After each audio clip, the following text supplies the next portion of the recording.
It sounds like Judge Watson intends to be issuing an order in the next few hours before the executive order is supposed to be taking effect. So for that reason, I think you'll all understand it's very important to me that I not be prognosticating or engaging in legal punditry or commenting on what I think about what was said or asked.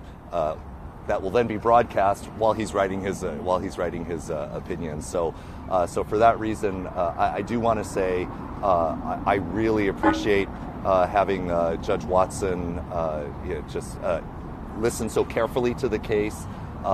He seemed just extremely well prepared. He asked a lot of very good questions, and we want to be very respectful of the process. I think it goes back to the point of context mattering, that basically it is all right to, well, in fact, it's not even all right, it's appropriate for courts when they're looking at the language of an order to be able to look at any context. And I could see that part of the, I'll say this, what I observed was that there's arguments on both sides as far as whether the court can consider anything or certain limited circumstances, something like that. And obviously where we're on the side of is we're saying, you know, Judge, when you're looking at an order, you certainly are able to think about any sort of circumstances that are behind that and weigh it appropriately. And that's the impression, that's certainly the impression that we were trying to convey.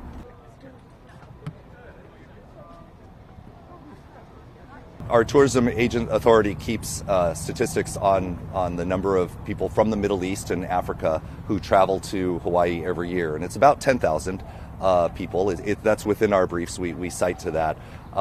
And actually, I think it then brings up the question, which I'll go to, is that sometimes people then ask, well, you know, isn't that such a small percentage in comparison to all of the other tourists that come here from Japan or from the United States or Canada?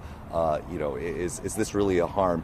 And I really want to make this point, is that any sort of discrimination that occurs that's unconstitutional or illegal, if it results in any harm to our state, then we're going to fight it. And I think that's the point. It's not that it has to be a large amount of harm or a little amount of harm.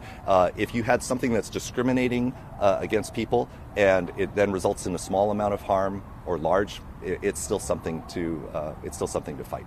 Thank you, guys. Okay, we'll talk to you guys later. In a couple hours. Okay.